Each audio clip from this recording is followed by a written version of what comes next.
कुछ साल पहले जर्नल साइंटिफिक अमेरिकन ने एक कहानी प्रकाशित की थी जिसका शीर्षक था वैज्ञानिकों ने मानव स्वभाव की जांच की और पाया कि हम आखिरकार अच्छे हैं। खैर, मुझे आपको बताना है कि यह एक ऐसा संदेश है जिस पर आज का आम आदमी विश्वास करना चाहता है, लेकिन समस्या यह है कि हर व्यक्ति के दिल में यह एहसास होता है कि वे वास्तव में अच्छे नहीं हैं और निश्चित रूप से उतने अच्छे नहीं हैं जितना होना चाहिए। डेविड लिविंगस्टन, जो कि अफ्रीका के प्रसिद्ध मिशनरी और खोजकर्ता थे, उन्होंने लगभग 200 साल पहले लिखा था कि उन्होंने आदिम जनजातियों को पाया जो एक दूसरे और सभ्यता से पूरी तरह कटे हुए थे। उन्हें शास्त्रों या किसी भी तरह की सभ्य नैतिकता का कोई ज्ञान नहीं था, फिर भी उन्होंने पाया कि वे खुद को पापी मानने की चेतना रखते थे। तो मानव जाति को यह गलत करने का एहसास कहां से मिला और मानव जाति को यह किसी दिव्य सत्ता का एहसास कहां से मिला? लीथ सैमुअल, जो एक पादरी और मिशनों के छात्र थे, ने इसे इस तरह कहा। उन्होंने कहा, पृथ्वी पर आज तक कोई भी ऐसी जनजाति नहीं पाई गई है जिसने किसी न किसी प्रकार के ईश्वर में विश्वास न किया हो या किसी न किसी प्रकार की पूजा पद्धति न अपनाई हो।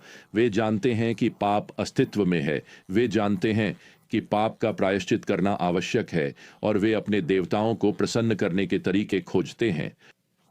तो आप जानते हैं, यही बात प्रेरित पौलुस हमारे लिए रोमियो के पहले अध्याय में दर्ज कर रहे हैं। लोग स्वाभाविक रूप से धार्मिक होते हैं। वे सहज रूप से जानते हैं कि पाप के लिए दोष है, कि कहीं न कहीं एक सृष्टिकर्ता है, लेकिन हालांकि मानव जाति स्वाभाविक रूप से धार्मिक है, मानव जाति उतनी ही स्वाभाविक रूप से विद्रोही भी है।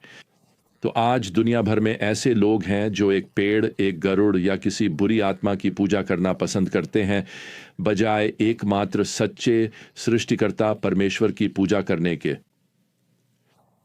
अब आज जब हम इस पत्र में रोम के विश्वासियों के लिए फिर से आगे बढ़ते हैं, तो हम अब पहले अध्याय के 21वें पद पर हैं और पौलुस मानवता के दोष को प्रकट करना जारी रखते हैं। वह यहां लिखते हैं, क्योंकि यद्यपि उन्होंने परमेश्वर को जाना, उन्होंने उसे परमेश्वर के रूप में आदर नहीं दिया।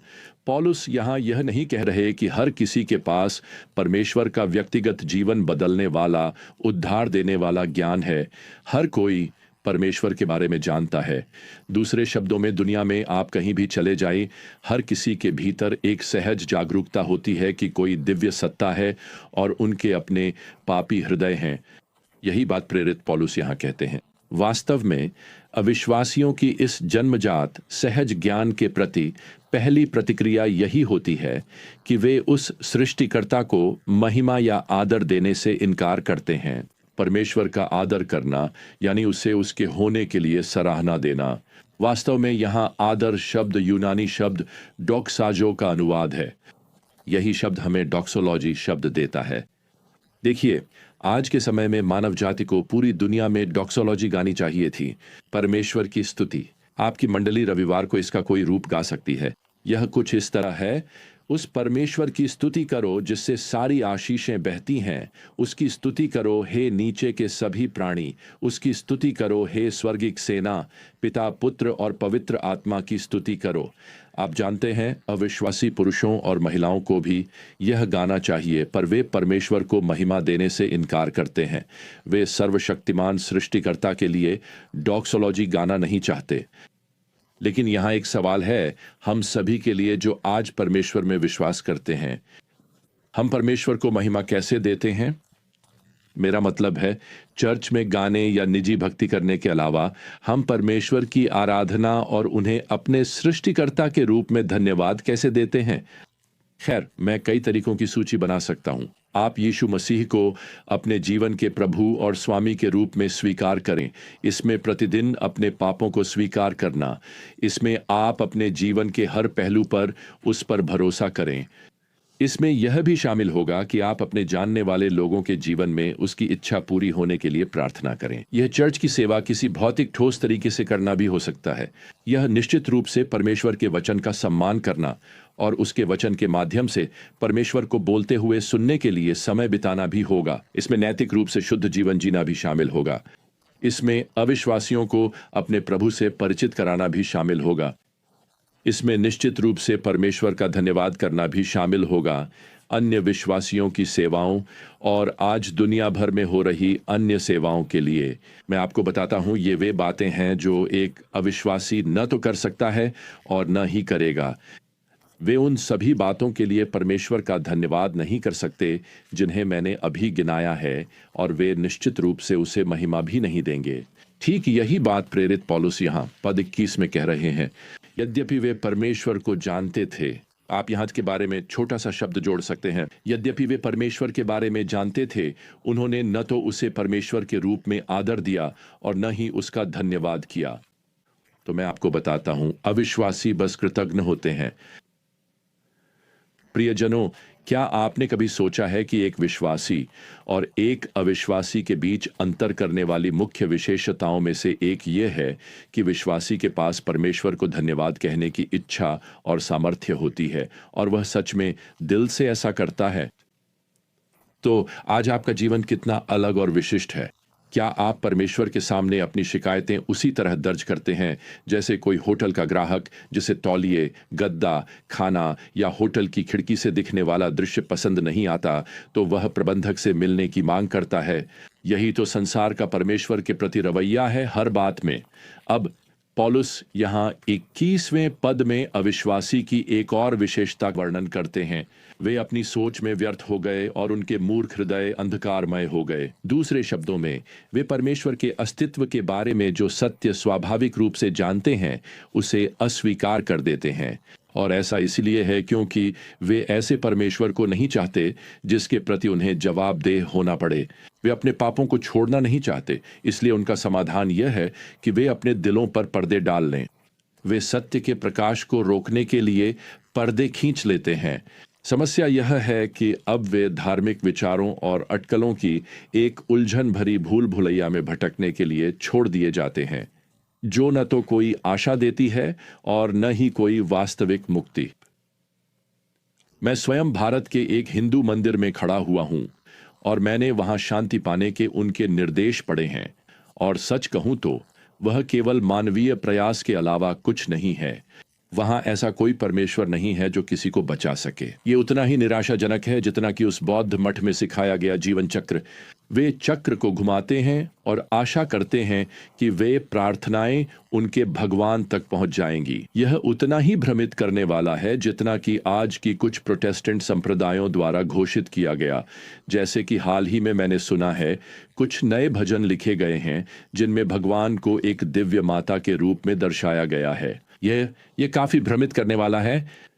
एक लेखक ने इसे बहुत अच्छी तरह से कहा जब उसने लिखा, जब सत्य को अस्वीकार कर दिया जाता है तो सत्य को पहचानने की क्षमता भी क्षीण हो जाती है, और यह अविश्वासियों के लिए और भी अधिक भ्रमित करने वाला होता जाएगा, क्योंकि भगवान के प्रति अपनी बगावत में वे अपने ही विचारों और आत्म प्रवंचनाओं के अंधकार में फंस जाते हैं। वास्तव में यहाँ पद 22 में पौलुस इसे इस तरह से वर्णित करता है, बुद्धिमान होने का दावा करते हुए वे मूर्ख बन गए। दूसरे शब्दों में, वे खुद को बधाई दे रहे हैं कि उन्होंने भगवान और अपने पाप के लिए जवाबदेही से बचने के तरीके खोज लिए हैं। वे एक दूसरे पर पुरस्कार और स्नातक डिग्रियां बरसाएंगे क्योंकि उन्होंने जीवन का कोई नया सिद्धांत या ब्रह्मांड की कोई नई उत्पत्ति की थ्योरी खोज ली है जो सृष्टिकर्ता परमेश्वर से अलग है। और यहाँ विडंबना यह है कि वे खुद को बुद्धिमान मानते हैं।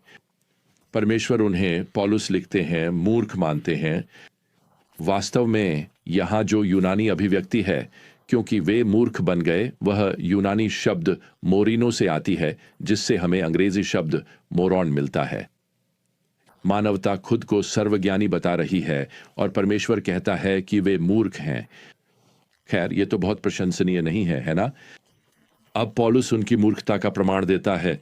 वह यहाँ 23वें पद में लिखता है, उन्होंने अविनाशी परमेश्वर की महिमा को नाशवान मनुष्य, पक्षियों, पशुओं और रेंगने वाले जीवों की प्रतिमाओं से बदल दिया। अगर लोग परमेश्वर सृष्टिकर्ता की आराधना नहीं करेंगे और उसे महिमा नहीं देंगे तो वे उसके स्थान पर कोई न कोई नकली देवता बना लेंगे। यह हो सकता है, आप जानते हैं, सुपर हीरो हों, या पक्षी या भृंग भी हो सकते हैं। ये सूर्य हो सकता है, चंद्रमा हो सकता है, ये तारे भी हो सकते हैं। आप कहेंगे, अरे लोग ऐसा नहीं करते। आज करोड़ों लोग मानते हैं कि ब्रह्मांड ही उनके कल्याण का निर्धारण करता है। उन्होंने ब्रह्मांड को ही दिव्य बना दिया है। उन्होंने इसे सर्वज्ञता, ज्ञान जैसे गुण दे दिए हैं। सुनिए प्रियजनों, जो जो उन्होंने किया है वह यह है कि उन्होंने अंधकार को अपनाने, उसमें जीने और उससे बंधे रहने का चुनाव किया है।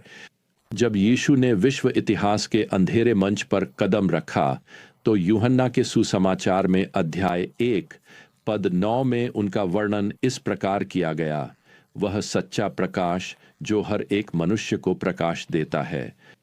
अर्थात परमेश्वर ने अपने पुत्र को पृथ्वी पर भेजा ताकि वह प्रकाश जला सके।